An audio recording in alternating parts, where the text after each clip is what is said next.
Bien, bonjour à tous.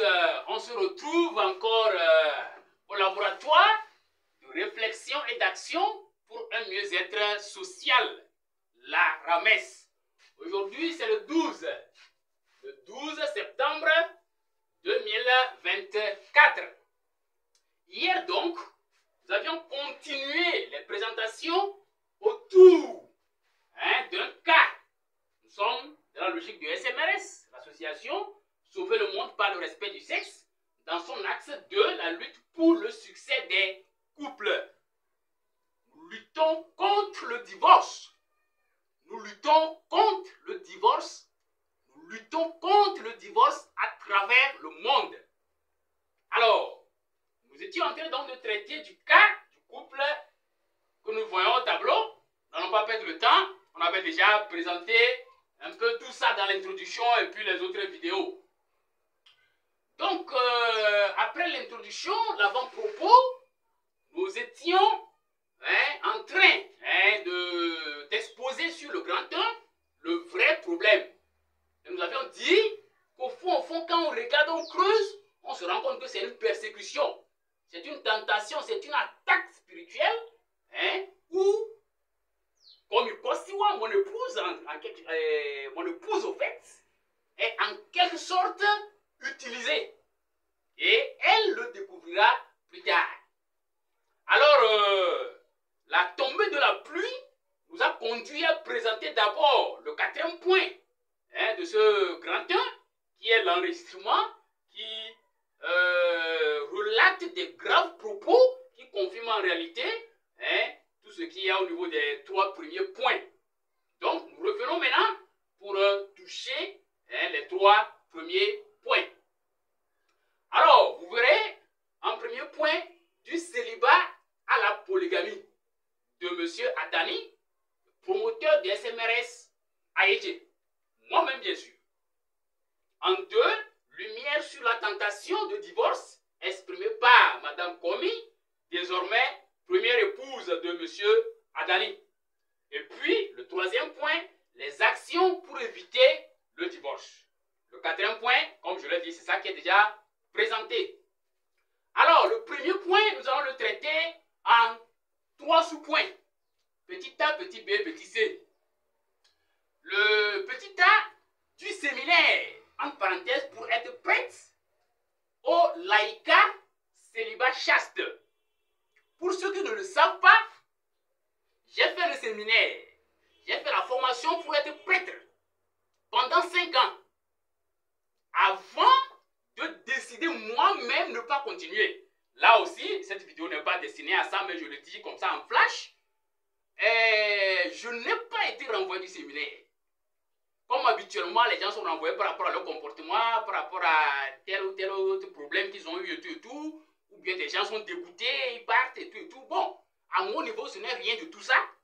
C'est l'appel, c'est la vocation renforcée qui m'a conduit à concevoir SMRS.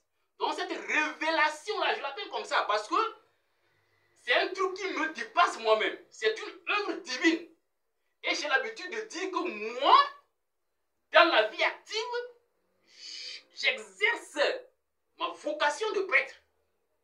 J'exerce le fait de se sacrifier pour le bien du monde.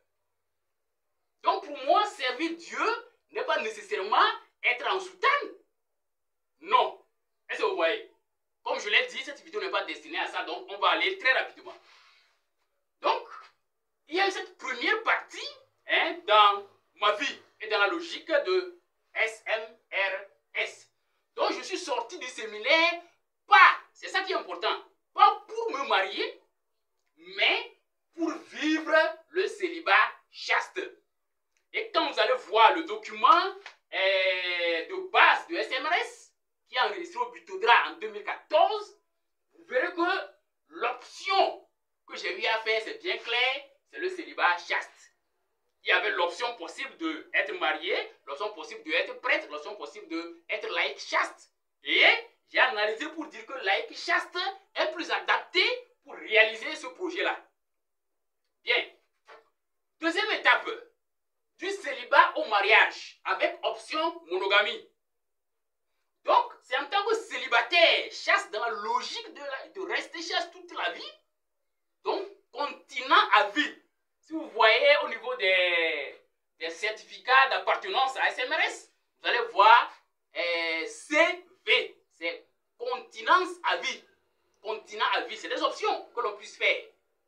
Voilà, donc j'étais dans cette logique-là. Et de cette logique vers le mariage, c'est ça que je vais vous raconter. Il était donc question, quand j'étais sorti du séminaire, de lancer rapidement les activités. Même avant de sortir, j'ai déjà lancé les trucs concernant la ferme d'une certaine façon. J'étais en train de préparer les livres, les présentations autour de SMRS et tout. Bon, il y a beaucoup de choses qui avaient été commencées avant ma sortie du séminaire. Donc, il fallait une mise en œuvre, il fallait une continuité et tout. Alors, j'ai sollicité entre-temps ma chère épouse, comme il conçoit, pour accompagner le volet entrepreneurial. La ferme a été l'axe 3, qui est la lutte contre la pauvreté, qui devait s'exprimer à travers la ferme a été. Il faut noter que j'étais en stage canonique. Après l'année de spiritualité et puis le cycle philosophique au séminaire, il fallait faire le stage canonique. C'est le stage annuel qu'on fait sur une paroisse, c'est habituel. Moi, j'étais déjà décidé à ne pas continuer. Mais j'ai pris la résolution de faire ce stage-là en action de grâce à Dieu pour le temps passé au séminaire, pour la vie qu'il m'a donnée, pour la formation reçue pratiquement gratuitement. Donc, c'est une façon de rendre grâce à Dieu et rendre grâce à l'Église en rendant ce service au cours d'une année. Donc, je faisais le stage à Mouritan. Quand il y avait un prêtre qui est venu en visite au prêtre curé de Mouritan, accompagné donc de cette dame-là, comme Kosiwa. Donc, c'est là-bas que je l'ai connue. Et on s'est échangé de contacts. Ayant appris qu'elle est technicienne, je me suis dit, ah, si SMRS est dans la logique de la lutte contre la pauvreté, a un penchant spécifique pour la femme, l'émancipation de la femme et tout, alors, mais voilà une femme qui déjà se distingue positivement. Alors, pourquoi ne pas l'associer à l'œuvre? Pourquoi ne pas l'associer? Donc, au lieu d'aller chercher des hommes et tout, on va prendre une femme pour être responsable de suivi des activités de la ferme. Donc, c'est là qu'on s'est connus. Vous voyez? Par la suite, je l'ai invitée, elle est venue au niveau du site de Baza Gobé. On s'est promené et tout. Je l'ai vraiment exposé toute l'idée du SMRS jusqu'à ses ramifications, à Yéchi et tout. Et elle était très intéressée. Là, j'ai dit Dieu merci. Donc, on a évolué. Étant donné que c'est tout un ensemble au-delà des activités agricoles et tout, on cause de la vie active et tout. Voilà, donc, elle m'a raconté un peu son histoire, ses difficultés et tout.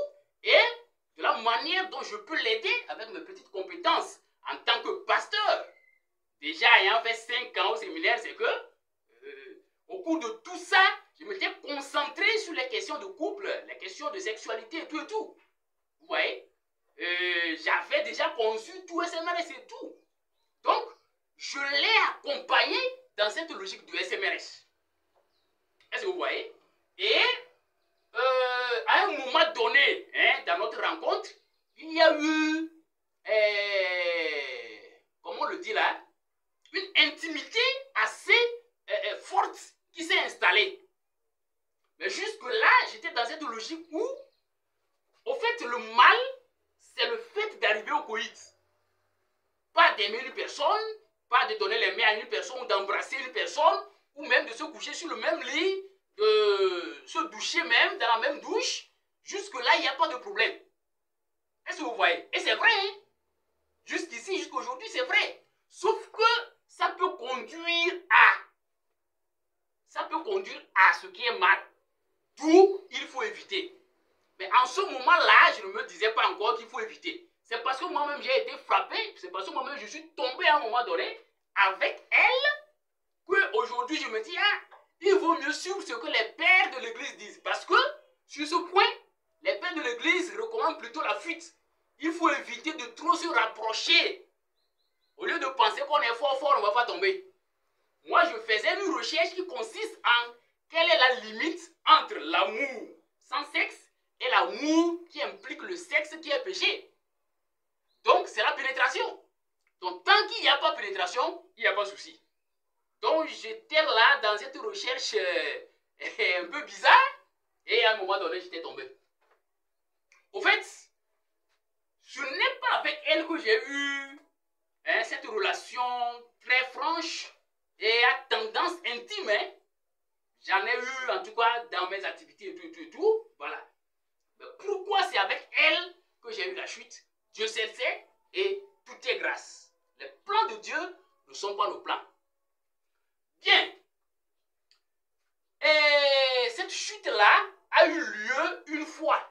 Donc j'avais terminé le stage annuel hein, et je suis venu, c'était en année de licence. C'était en mon année de licence à Don Bosco qu'il y a eu cette première chute-là. C'était donc à Lomé, en année de licence. C'est au cours de cette année-là que j'ai fait la sortie officielle de mon premier album musical. Est-ce que vous voyez? Donc, ça n'a pas fait un mois, chers amis, j'ai fait une seconde chute. Ailleurs. Là, je me suis dit, mais qu'est-ce qui m'arrive là? Alors que, avant elle, je me suis gardé chaste. Et je peux oser dire que c'est avec elle que j'ai perdu ma virginité. En fait, pour l'homme, on ne parle pas de virginité, mais comme c'est virginité qui est plus connue, je le dis comme ça, d'accord? Je dis en quelque sorte parce que quoi? En vérité, ma première expérience sexuelle, en termes de pénétration, j'avais, je crois, 14 ans, si je ne me trompe pas. J'avais 14 ans et j'étais en classe de seconde. Et donc, c'est dans les jeux d'amis que c'est arrivé comme ça, qui a été nourri pour un petit temps. C'était pendant les vacances. Et puis, j'étais reparti. Je fréquentais ailleurs, quoi. Donc, j'étais allé au village et quelque chose comme ça, c'était arrivé. J'étais reparti, Dieu merci. Donc, c'était fini. Et je n'allais pas continuer ça. Il s'est fait que les congés qui ont suivi, j'étais revenu. Et ça a recollé pour quelques fois. Et je ne me sentais pas du tout à l'aise dans ça. Parce que l'éducation que les parents nous ont donnée est une éducation fortement chrétienne qui ne permettait pas ça. Donc, on avait déjà dans la tête qu'il ne fallait pas faire le sexe avant le mariage et tout. Est-ce que vous voyez? Et pendant tout ce temps, je n'avais pas encore l'idée de devenir prêtre, tout ça là. Et non. Ce n'est qu'après que l'idée de devenir prêtre est là. Donc, depuis là, jusqu'à ce que je n'ai mon bac 1, bac 2, entrer au séminaire, jusqu'à sortir, faire le stage annuel, jusqu'à sortir, je n'ai pas eu de pénétration avec qui que ce soit. Donc, à mon âge adulte, en tant que personne mûre, c'est elle. C'est elle. Et donc, je me dis, je ne veux pas, je ne sais pas. Bon, je continue l'histoire. Quand cette première expérience a eu lieu, comme je l'ai dit, ça n'a pas duré. Toujours à Lomé là-bas, j'ai fait une seconde chute avec une autre personne. Je me suis dit, attention. Et j'ai fui, je vais aller rapidement. J'ai fui Lomé pour Kwalimé. Il y avait, après la licence, j'ai pensé redescendre carrément pour être moi-même là, à côté des activités de la ferme qui avait commencé d'une certaine façon et tout. Au même moment, bon, les parents conseillaient de continuer le master, faire le doctorat s'il le faut et tout. Donc, bon, il y avait tout ça, il faut trouver quelque chose à faire. Bon, donc, pour ne pas trop résister aux parents, parce que même la licence que j'avais fait là, c'était pas trop ma décision, moi, hein. J'ai écouté les parents et certaines connaissances. Après le stage annuel, là, moi, je voulais aller directement attaquer la ferme. De façon pleine. Mais bon. Donc, je pouvais trouver quelque chose à faire à Lomé et tout, bien dans les environs. Mais pour éviter de continuer cette relation avec l'autre dame là, puisqu'elle est commerçante, elle va et vient. Donc, la première chute a eu lieu, ça n'a pas trop duré, il y a une seconde séance avec elle, la seconde dame là. Et donc, comme je l'ai dit, au lieu d'être là à dire que je peux, il vaut mieux fuir. Donc j'ai fui de Lomé sur Balimé. Et au cours de l'année, on tendait vers la fin de l'année, chers amis, qu'est-ce qui s'est encore passé? Une autre chute avec une autre personne. Alors je me dis attention, attention, il y a quelque chose qui ne va pas. C'est carrément une contradiction avec la vision que je suis en train de développer. Maintenant, est-ce qu'il faut être dans le faux ou alors se marier, reconnaître humblement que mon corps a pris une autre direction et s'orienter au mariage et vivre la sexualité légalement? Donc faire le sexe sans péché plutôt que d'être là dans cet idéal de célibat chaste et d'être faux. J'ai donc décidé de me marier. Et c'est alors que j'ai analysé, je me suis dit, bon, parmi ces trois-là que j'ai connus, malheureusement, il faudrait quand même que je puisse trouver une. Et quand j'ai analysé, le choix est tombé sur elle. Parce que je me dis d'abord, en termes chronologiques, c'est elle que j'ai d'abord connue. Donc, elle a le droit par rapport aux autres. Secondo, par rapport à ma vision, mes activités et tout, elle est mieux placée en tant que technicienne pour suivre les activités et tout.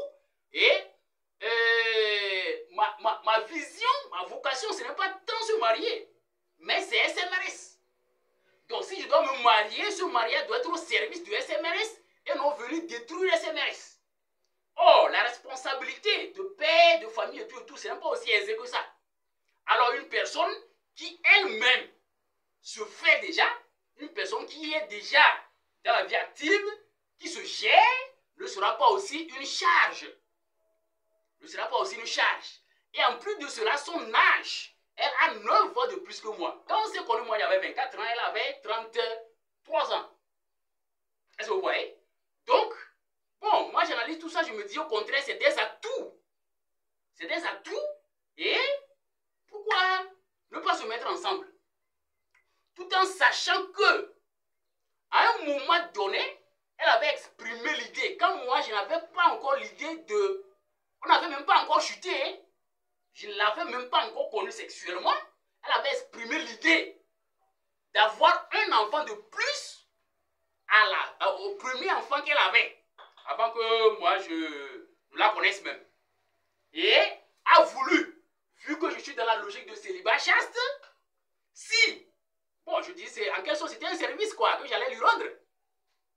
Donc, pas tant m'engager avec elle, mais, bon, l'aider à avoir un enfant, en plus de cet enfant-là, et chacun continue sa vie. Et là, j'avais dit, non, je ne peux pas m'orienter à ça, parce que c'est du faux. Est-ce que vous voyez? Donc ça, c'était très loin quelque part, avant qu'après, il n'y ait la chute. Et après maintenant, moi-même, je m'oriente à me marier et le choix est orienté à elle. Donc quand j'ai discuté avec elle par rapport à mon changement de position, bon, elle était d'accord. On coupe rapidement comme ça, d'accord? Elle était d'accord. Et elle m'a fait une visite surprise à Palimé. J'étais toujours à Palimé au cours de cette année-là. Et c'était au cours de cette visite surprise-là que nous avons véritablement conclu notre relation conjugale en tant que telle. Donc, c'était quoi? Toi, tu veux enfant pour seconder celui qui était déjà là et tout.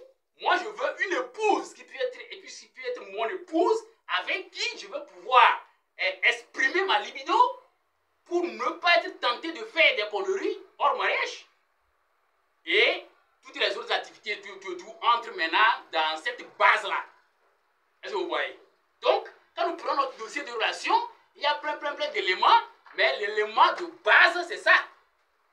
Donc, il y a un besoin fondamental à son niveau que je dois satisfaire. Il y a un besoin fondamental à mon niveau qu'elle doit satisfaire. Et au-delà de ça, maintenant, on rend les services autour de SMRS, tout ça là, puisque le fait même de cette base-là entre dans SMRS. Ça va l'aider, elle, à ne pas faire des désordres là. Ça va m'aider, moi, à ne pas faire du désordre là. C'est déjà purement SMRS. Donc c'est pour éviter du désordre que l'idée de se marier est arrivée. Bien. Maintenant, de la monogamie à la polygamie.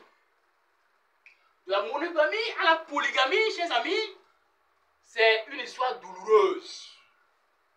En réalité, ce jeune homme-là que je suis, de 24 ans, qui, hanté par le désir sexuel, suite à un long moment de continence, c'est un peu comme si l'organisme était dans une logique, était contracté d'une certaine façon. Et à un moment donné, se retrouve dans une logique où l'organisme a droit maintenant à la satisfaction. Et malheureusement, la personne qui est là ne répond pas. Elle n'est pas sexuellement active. Et comme je l'ai dit, pour résumer, c'est que sur les 10 ans qu'on a eu, 5 ans avant que je n'aie la seconde femme légitime, et la seconde femme jusqu'à aujourd'hui où je parle, ça fait encore pratiquement 5 ans. Donc, sur les 10 ans, depuis qu'on s'est connu jusqu'à aujourd'hui, si on fait le bilan mensuel, je n'ai pas 4 séances sexuelles avec elle. Vous imaginez que ce soit aussi simple à supporter pour quelqu'un qui est hanté par la tentation sexuelle et qui dit « Ah, je veux me marier pour éviter le désordre. » Et voilà, une semaine, il n'a pas un. Vous voyez qu'il y a un problème. Et au-delà de ça, ce n'est pas tant la pénétration qui donne la satisfaction. Il y a d'autres techniques, il y a d'autres façons de faire. Le fait même d'être femme, d'être douce, d'être tendre et tout, il y a quand même d'autres façons de pouvoir satisfaire si sexuellement en termes génitaux, il y a des incapacités. Malheureusement, la tendresse aussi, ceux qui la connaissent ne vont même pas, je ne sais pas, se donner de la peine à comprendre ce que je viens de me dire. La tendresse, il n'y en a pas. La douceur, il n'y en a pas. C'est quand elle veut que tu peux te rendre compte que tu es avec une femme. Or, quand elle veut là, c'est à peine une fois par an. Donc, ce rapport que je dis, ça ne fait même pas 4 fois par mois dont je dis là, c'est que la plupart du temps, c'est moi qui demande. Et quand je demande, c'est comme si, c'est carrément une lettre de demande qu'il faut faire quoi. Bon, pas une lettre écrite, mais tu sens que tu es un quémandeur. Alors que ça doit aller de soi. Ou bien je me trompe. Ça doit aller de soi. Et on parle même de devoir conjugal. On ne dit pas plaisir conjugal. Donc c'est un devoir. Mais ça ne répond pas. Elle a fait assez d'efforts. Il faut reconnaître. Hein? Nous avons ensemble fait assez d'efforts pour améliorer ça. Mais à un moment donné, ça a quand même évolué un peu. Il faut reconnaître que ça a évolué. Ça a évolué, je dirais même beaucoup. Par rapport donc à ce que c'était quoi. Donc ça a beaucoup évolué. Et elle se donnait confiance que ça va aller, ça va aller, ça va aller. Je vous dis, je rappelle ici que elle a 3 grands problèmes.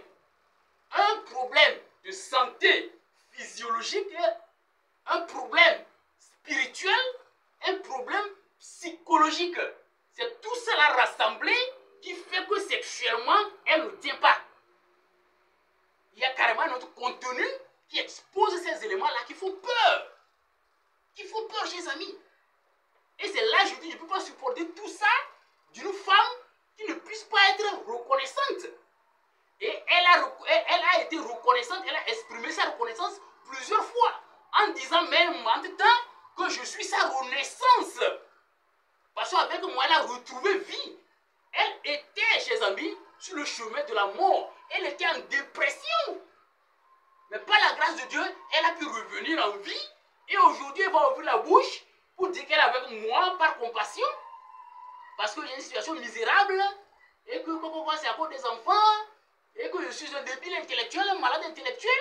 Je vous dis, chers amis, ce n'est pas elle qui parle. C'est une persécution de SMS AEG. Ce SMS AEG qui est une grande opportunité, une chance pour un mieux-être social. Et par la grâce de Dieu, nous allons vaincre cette tentation. Donc, à un moment donné, je voyais qu'elle souffre Et effectivement, elle souffre. Pendant qu'elle souffrait du trop, dans ce schéma où ça ne fait même pas 4 fois par mois, elle souffrait du trop. Moi, je souffrais du trop peu. Moi, je souffrais du trop peu. Et c'est des complications. La masturbation presque permanente à mon niveau. Donc, je vivais vraiment, je dirais, une dépression finalement à mon niveau. Parce que je donne toute mon énergie pour la mettre à l'aise. Donc, je la fais vivre en me tuant. Et on a évolué, jusqu'à un moment donné, je dis, ah, finalement, je ne faisais plus rien dans la logique de SMRS parce que je ne me voyais pas dans la peau. Parce qu'avec elle, chers amis, pendant que, comme je l'ai dit, elle est la seconde personne que j'ai connue sexuellement dans ma vie, et elle est la première que j'ai connue dans mon âge adulte. Est-ce que vous voyez? Donc, je me permets de dire, c'est elle qui, entre guillemets, a arraché ma virginité. Je me permets de le dire, mais vous comprenez que, en tout cas, j'avais 14 ans quand j'ai connu ce mal-là. Ce n'est pas bon, je ne conseille pas ça aux gens. Il faut réussir à se contenir jusqu'au mariage. D'accord? Mais je ne peux pas me refuser de dire la vérité. C'est pourquoi je le dis.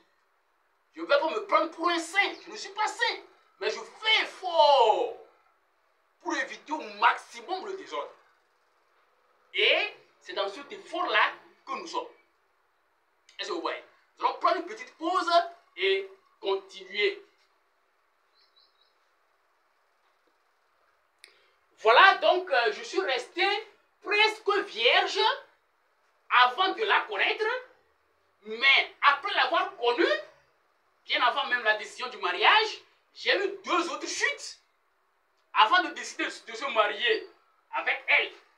Et quand je me suis orienté à se marier avec elle, j'ai pris la décision, on n'a pas encore célébré et tout, hein. J'ai pris la décision effective. Ce n'est plus donc qu'on va parler de chute, mais une décision réelle de faire avec elle. J'ai connu 2 autres. J'ai connu 2 autres, voire 3. Je vais vous raconter tout ça. Mais alors, c'est que je me pose la question finalement. Mais elle est une aide pour moi pour éviter la dépravation?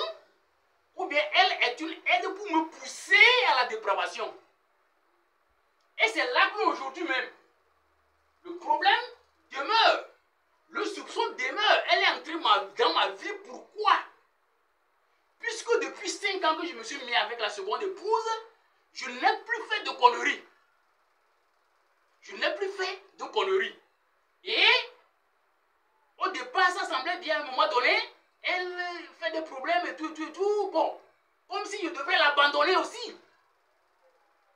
Comme si je devrais l'abandonner.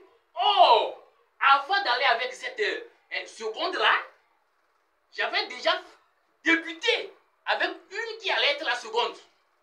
On a discuté et tout. Puisqu'à un moment donné, elle-même voyait que sincèrement, c'est comme elle est à sa limite. Elle m'avait dit, bon, vu la situation, et vu mes plaintes, vu combien je mourrais sérieusement, elle se dit, il vaut mieux que je prenne une seconde. Ah, elle va faire comment? Et j'avais débuté cette relation-là. Ça n'a pas duré, les problèmes ont fait parce que elle dit que celle-là n'est pas adaptée à moi, parce que, je ne veux pas étaler les raisons, parce qu'aujourd'hui je ne suis pas avec cette personne-là, je ne veux pas trop perdre le temps là-dessus. Et la famille aussi avait intervenu pour me dire non, comment? Toi, mais on ne te comprend plus. Tu dis prêtre, de prêtre, tu dis célibat chasse, de célibat chasse, tu dis mariage, de mariage maintenant, tu t'orientes à la polygamie, mais finalement ton SMRS là est où? Sans savoir vraiment ce que j'endurais, sans savoir le combat que je menais avec cette dame-là. Malheureusement, je me dis ça ne dépend pas d'elle. Elle a 3 gros problèmes. C'est quand vous allez suivre les gros problèmes là que vous comprendrez qu'au fond, ce n'est pas tant elle qui est le mal, quoi. Elle aussi subit un mal que malheureusement moi je transporte. Et quand elle était en elle-même, elle l'a dit. À un moment donné de notre relation, avant même que l'histoire de polygamie ne vienne, elle se sentait touchée, elle se culpabilisait même en se disant est-ce qu'elle ne m'a pas mis dans une situation bizarre parce que elle voit que je suis innocent et que ce n'est pas bien que moi je supporte un poids de son genre. Elle était consciente, elle était lucide dans ce moment. Mais si elle se met à dire certaines choses telles que ce qu'elle a dit sur Facebook et que j'ai capturé et encerclé en rouge là, c'est qu'elle n'est plus en elle-même. Elle, malheureusement, a eu donc l'effet d'une possession qui passe donc par elle pour attaquer SMS Haïti. Je le redis, nous allons vaincre cette tentation-là. Nous allons vaincre. Nous allons strictement vaincre. On va encore marquer une petite pause. Bien, la vidéo commence par être un peu trop longue, donc nous allons couper très rapidement. D'accord? Et donc, dans tout ça, et par rapport au fait qu'en temps, je découvrais que, malgré que j'ai bien discuté avec la dame, la seconde, celle qui était, disons, celle qui devrait être la seconde, et qui m'a rassuré qu'avec son monsieur, puisque elle aussi avait une relation avec un ou des enfants, je ne veux pas aller tout dans les détails, mais elle m'avait rassuré qu'il n'y avait plus de relation et tout, et j'ai tenté même à racoler, et ça n'a pas du tout donné un bon résultat. Je me suis dit, bon, puisque moi-même j'étais en besoin, donc je vais faire comment? Hein? Comme ça ne colle pas, moi je prends. Donc c'est comme ça, ça a collé entre l'autre là et moi. Avant qu'à un moment donné, avec les réactions de ma première épouse, la famille et tout, et j'avais commencé par découvrir à un moment donné que c'est comme le monsieur même voulait revenir. Vous voyez?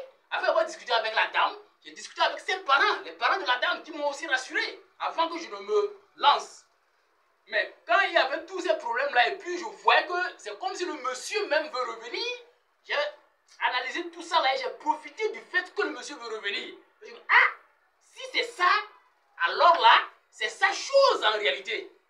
Donc il vaut mieux, et on a fait doucement pour que ça recolle de l'autre côté. Dieu merci. Bien. Ça n'a pas duré, On s'est, ah bon, peut-être que ça peut aller. Soit moi je vais réussir à me contenir, à faire avec, soit elle va pouvoir faire plus d'efforts pour me satisfaire, mais c'était pas tellement ça. C'était vraiment de la douleur. C'était de l'enfer. Il s'est fait que celle-ci, celle qui est ma seconde épouse, mais avec qui on fait déjà bientôt 5 ans, elle est arrivée. Et après un temps, les problèmes, pratiquement le même scénario. Que elle a fait quoi? Elle a commencé par relever certains de ses défauts pour dire qu'avec ça, que c'est pas bien, et tout. J'ai dit, mais finalement, tu es entré dans ma vie, pourquoi?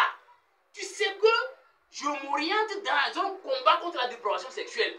Et je vais être là à patauger dans la dépravation.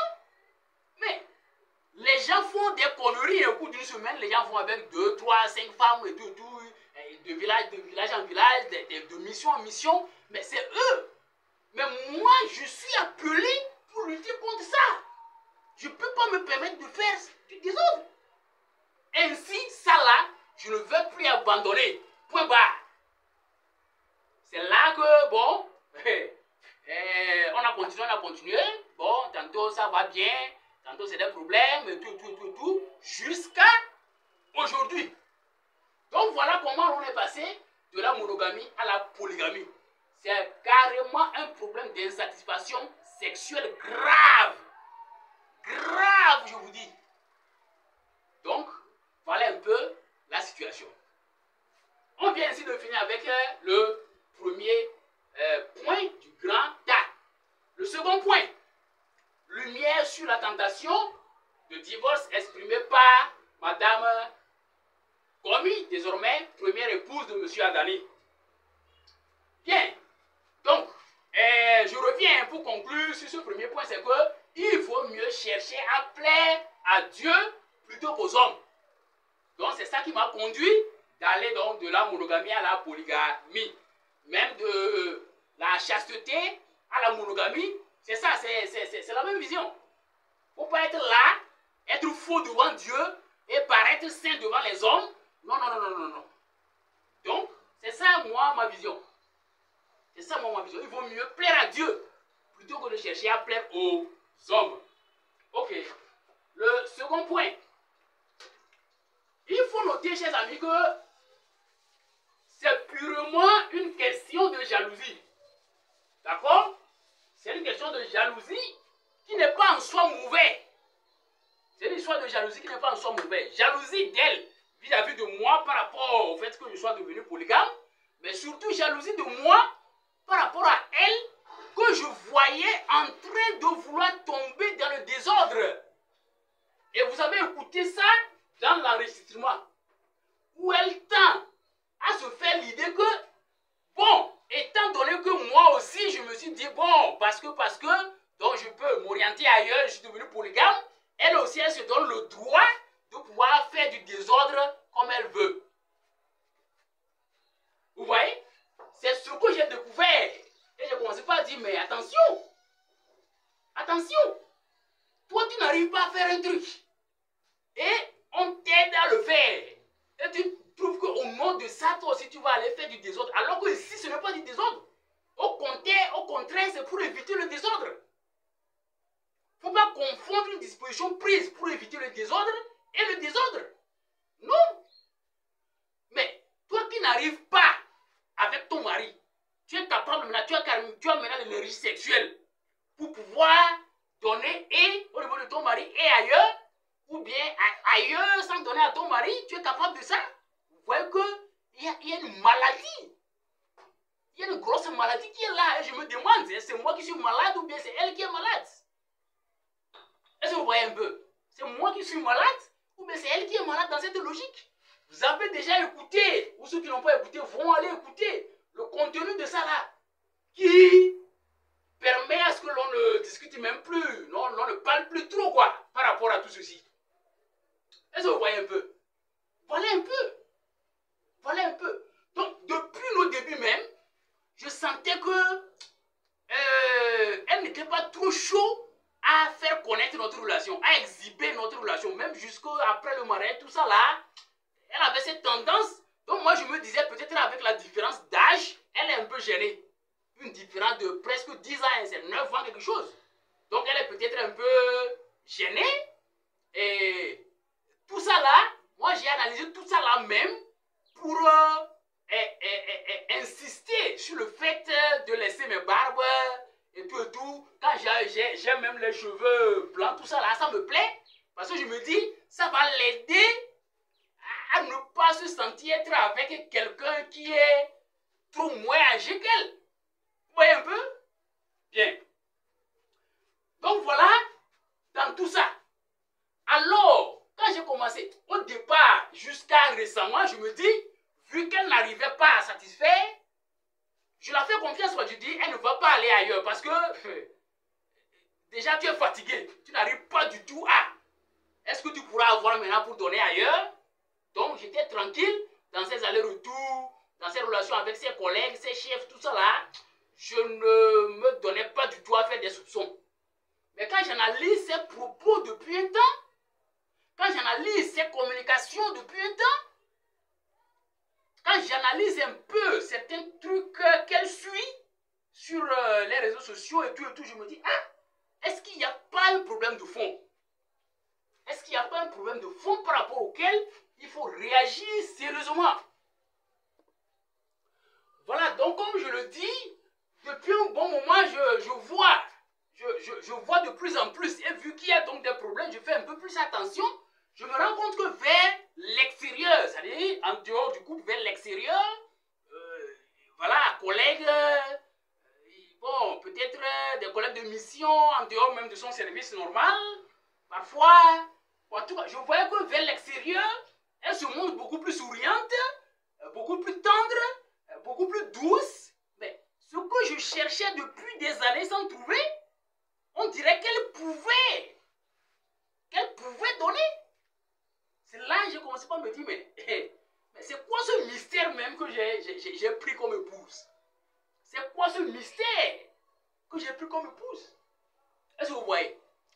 Une personne qui se sent qu'on voit un peu plus attentionnée, alors qu'elle a abandonné tout ce qui est SMRS. Ceux qui sont proches vont voir dans les groupes concernant SMRS, tout ça là, elle est sortie depuis longtemps.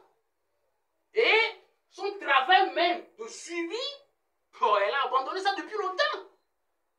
Et ce qu'elle allait faire, c'est moi qui l'ai fait jusqu'à récemment. Je me dis, mais vu qu'elle ne s'implique plus, il vaut mieux carrément couper qu'on sache que ce n'est plus elle. Et actuellement, on est même dans cette démarche-là, ce n'est pas encore aussi défini que ça. Bon, on va quand même faire balader pour réfléchir à nouveau sur tout ça et voir comment recadrer. Je crois que par la grâce de Dieu, ça pourra aller. Et ce qui m'a encore plus bouleversé, c'est que il n'y a pas longtemps, c'était autour des moments où j'avais fait publication pour l'honorer. Pour parler du fait qu'elle est très battante, et même au niveau des charges financières, c'est elle qui gère à plus de 80 ou 90%, elle va dire quelque chose comme ça.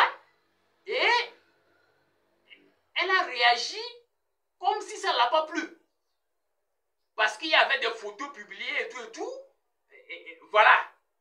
Alors j'ai dit, mais est-ce qu'il n'y a pas un problème?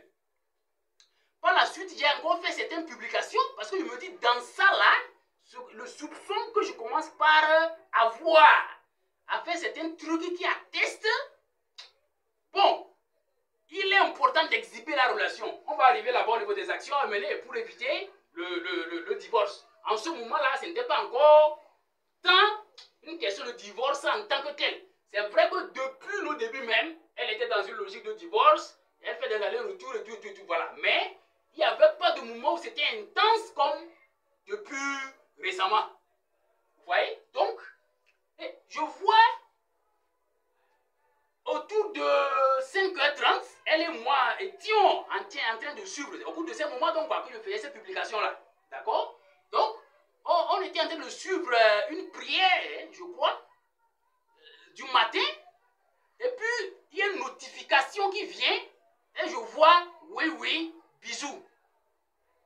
C'est une notification. Donc, ce n'est pas resté. Je n'ai pas trop fait. Je ne m'attendais même pas du tout à un tel message que quelqu'un devrait envoyer à cette dame-là qui, en termes de responsabilité conjugale, n'est pas du tout à envier. Et ça m'a bouleversé. Sincèrement parlant. C'est là que je dis, il faut aller à un niveau de traitement des questions de notre couple. Il faut aller à un niveau supérieur. Alors, nous entrons au niveau du troisième point. Les actions pour éviter le désordre, pour éviter le divorce, etc. D'abord, il faut exhiber la relation. Exhiber là, c'est comme ça s'écrit, je ne sais plus trop, c'est pas ça avec mes sujets. Il faut montrer, il faut pouvoir prouver, il faut pouvoir faire savoir que la dame là est une dame occupée, c'est une personne mariée. C'est ce qui justifie les publications de ces images, de mes images et des commentaires autour de la question de notre foyer à nous. Elle est mariée. Elle est mariée. Ça, c'est. Et le mariage n'est pas un truc privé. N'est pas un truc de nature à être caché. Donc, il n'y a aucun problème à exhiber cela. Voilà. Donc, ça fait partie des actions à mener pour avoir de l'équilibre dans le couple. Parce qu'il y a des bandits, il y a des mal éduqués qui vont rencontrer une personne parce que, sans mentir, elle est quand même très attrayante. Il faut qu'on se dise la vérité. Donc, quelqu'un qui ne maîtrise pas un certain nombre de problèmes liés à elle, en termes de comportement et tout, et particulièrement les 3 gros problèmes de base par rapport auxquels presque tout homme va fuir. Donc, quelqu'un qui ne connaît pas tout ça là d'elle sera très facilement séduit par elle. Voilà. Donc, il peut y avoir beaucoup de tentations avec les collègues, avec les chefs de service, et tout. Avec même certains producteurs, pourquoi pas. Est-ce que vous voyez? Donc, il faut mettre en avant le fait qu'elle est mari de quelqu'un. C'est ce qui justifie les publications. Et donc, j'ai le droit de combattre pour mon foyer. J'ai le droit de protéger mon foyer. Et qui va m'accuser pour ça? J'attends cette personne. Alors, au-delà du fait d'exhiber, ça va faire que, comme je l'ai dit, ces tentations-là seront combattues et elle-même va se voir entre guillemets un peu coincée à faire certaines choses. Parce que, si c'est vraiment connu un peu partout que telle est la femme de M. Adali, bon, elle-même, sachant cela, ne va pas pouvoir faire certaines choses. Vous voyez un peu? Donc, ça entre dans les démarches, dans les actions pour protéger le couple, pour assainir le couple. Est-ce que vous voyez? Deuxième élément, rendre l'affaire publique. Rendre l'affaire publique. Parce que, chers amis, au-delà des problèmes qu'il y avait depuis les débuts, qu'on a réussi à supporter, à gérer jusqu'à, c'est arrivé à un moment donné où ça semble être devenu un peu plus sérieux. Et la gestion directe semble ne pas donc pouvoir continuer par marcher. Ça a marché jusque-là. Mais à un moment donné, c'est comme si... Voilà. Et ce qui a causé ça, c'est qu'elle a rompu la communication. Elle a rompu la communication. Au départ même, elle n'était pas tellement quelqu'un qui communique. Mais par la grâce de Dieu, j'ai réussi à la travailler. Elle-même dit ça jusqu'à aujourd'hui. Que je lui ai rendu plus philosophe que moi-même. Et bon, quand il y a des moments, les quelques moments de joie, de tendresse et tout, on s'amuse autour de ça. Et c'est beau. Et je crois que ces moments peuvent être pérennes. Il faut juste redescendre un peu. Il faut se laisser guérir. Il faut se laisser guérir de la tentation. Il faut laisser qu'on chasse cet esprit-là qui te possède, très chère épouse. Il faut laisser, où est notre truc là même? Voilà, il faut que je la parle. Il faut laisser ces esprits qui te manipulent. D'accord? Mais tu es à moi. Tu es à moi, d'accord? Tu es à moi. Point barre. Celle-là, c'est mon épouse. Je l'aime, je l'aime et je l'aimerai toujours. Donc, garde à celui-là qui va s'aventurer à vouloir faire des conneries avec elle. Je vous remercie. Alors, elle a coupé la communication directe. Ce qui a fait que, depuis quelques mois, c'est avec WhatsApp qu'on arrive à toucher certains points sensibles. Et le plus souvent à distance. Parfois même, on est ensemble sur le même ligne, mais on s'écrit. Est-ce que vous voyez? Pour éviter, parce que dès qu'on se met à échanger sur certains points, c'est la guerre.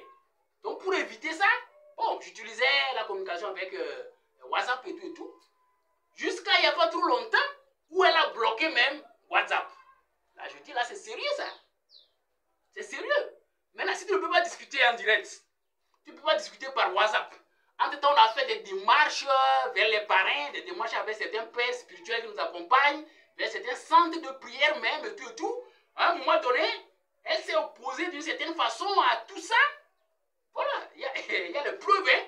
Il y a tous ces acteurs-là qui peuvent donner leur point de vue, leur témoignage par rapport à tout ce que je suis en train de raconter. Donc, au-delà même de tout, c'est que la seule option qu'elle-même nous impose, c'est de gérer l'affaire sur les réseaux sociaux. Parce que là, est-ce qu'elle va encore empêcher? Elle va encore empêcher, peut-être elle va soulever le principe du fait qu'il faut avoir la permission de quoi avant de publier les photos de qui ou de quoi. Elle va parler du droit ou du devoir de confidentialité et tout. Mais moi aussi, j'ai mes raisons. L'absolu, c'est que je dois protéger mon couple. Et je dois protéger ma vie. Parce que quelque part, quand on va retourner dans les trois gros problèmes, vous allez voir que ma vie même est en danger. Si jamais il y a rupture ici, ma vie est en danger. Parce que pour supporter l'un des problèmes, j'ai dû faire un pacte.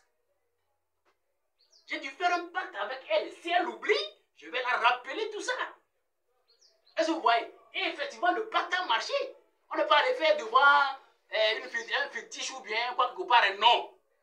Mais c'est à travers le mot et des décisions et des actes en des lieux bien précis. Est-ce que vous voyez? Donc, en aucun cas, il est question de vie et de mort ici. Si par possession, elle oublie tout ça là, moi je n'ai pas oublié. Moi je n'ai pas oublié. Donc je suis dans l'obligation de combattre au maximum possible pour que le divorce n'ait lieu. Pour que je vive, pour qu'elle vive, pour que les enfants dont elle parle là, qui sont venus par nous, involontairement d'eux-mêmes, puissent vivre. Si je meurs, je le laisse pour qui?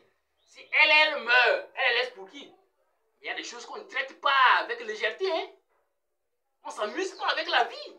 Donc tous les principes de confidentialité, d'image et autorisation, tout ça là, ne valent rien devant le principe de la vie. Alors chers amis, vous qui vous donnez de critiquer sans creuser les choses là, faites attention. C'est un problème costaud qui est ici. Et comme on le dit, c'est bien vérifié, hein? Dieu donne les plus grands combats à ses plus vaillants combattants. Sinon, ce que je gère ici, je le dis habituellement, c'est une école. C'est une école. Et je me refuse de dire qu'elle est une tentation dans ma vie, hein, pour tout le parcours, mais je dis plutôt qu'elle est une école. Elle est un fait qui me permet de creuser davantage la question matrimoniale pour pouvoir apporter des contributions dans la logique du SMRS pour lutter efficacement pour le succès des couples. Parce que c'est de gros problèmes que beaucoup vivent dans leur couple. Mais chacun essaie de cacher. À l'extérieur, on essaie de se montrer comme si ça allait, mais au fond, ce que les gens vivent, c'est pas petit.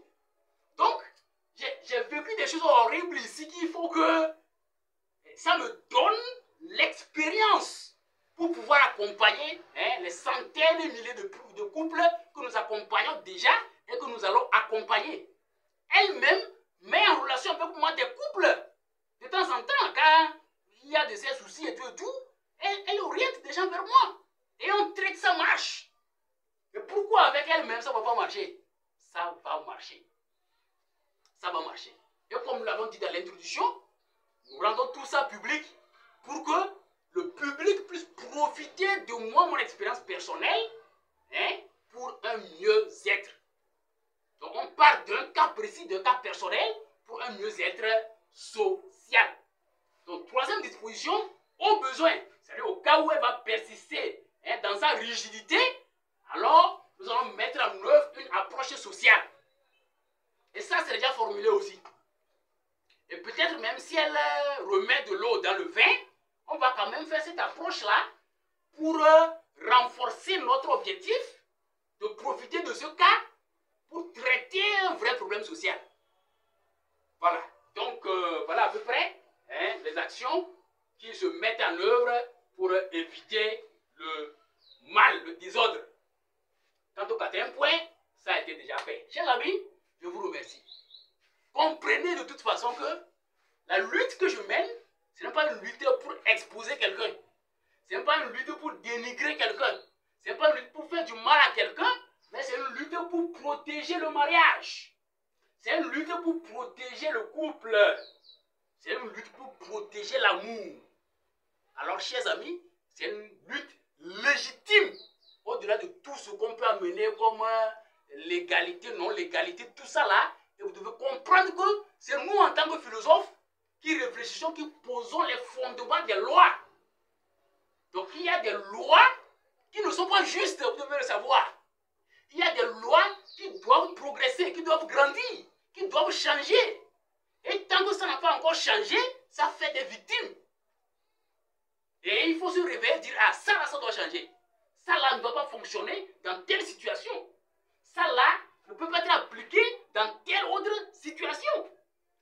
Donc, il ne faut pas que quelqu'un vienne devant moi avec la loi. La loi, d'accord, ben, posons la loi et analysons cette loi-là. Analysons cette loi. Donc, il ne faut pas que quelqu'un vienne m'emmerder avec une histoire de justice, une histoire de quoi. Non. Je ne m'en fous pas, non. Mais je dis la justice est en dessous de moi. En tant que penseur.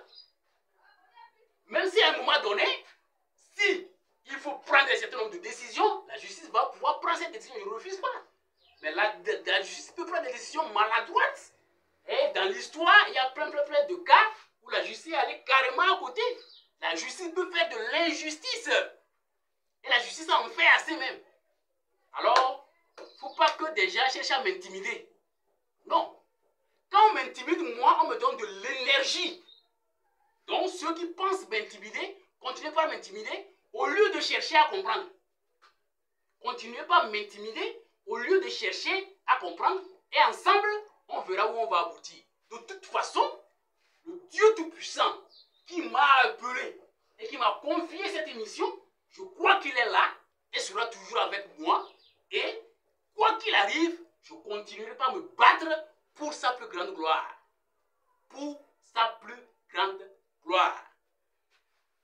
Alors, quant à toi, une fois encore, je t'ai aimé, je t'aime et je t'aimerai toujours, très chère Komi Kosiwa Albertine, ma première épouse.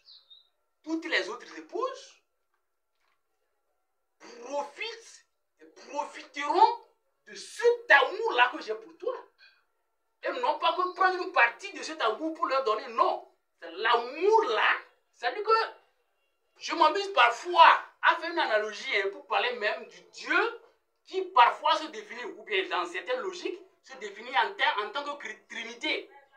On parle du même Dieu en trois personnes. Et il y a le Dieu le Père, il y a le Dieu le Fils, il y a le Dieu le Saint-Esprit. Et on se permet de dire que ces personnes-là sont bien différentes et distinctes. Mais c'est le même Dieu. C'est un peu quelque chose comme ça. Je ne veux pas trop perdre le temps sur ça ici, mais je vais revenir sur ça dans d'autres développements. Donc, quand aujourd'hui on parle de ma femme, c'est ma femme en tant que mes femmes, dont le fondement, le père, le premier est celle-là que vous voyez en tant que Komi Kosiwa Albertine. Et les autres, ça fait le deuxième élément de l'entité. Ma femme, si je prends troisième, quatrième, cinquième, ce seront des éléments de l'entité ma femme. Je crois que c'est dans cette logique qu'il faut comprendre. Et c'est dans cette logique, je crois, qu'il faut orienter ce qu'on appelle polygamie pour que ça puisse marcher. Tout le soin que l'on donne à la monogamie, en termes de recherche, en termes d'analyse et tout, si on donne ce soin à la polygamie, je crois que ça va aider. Une fois encore, pour une monogamie stable de façon sociale, il faut nécessairement, dans le contexte démographique actuel, qu'il y ait aussi de la polygamie responsable. On va revenir sur tous ces détails. Je vous remercie.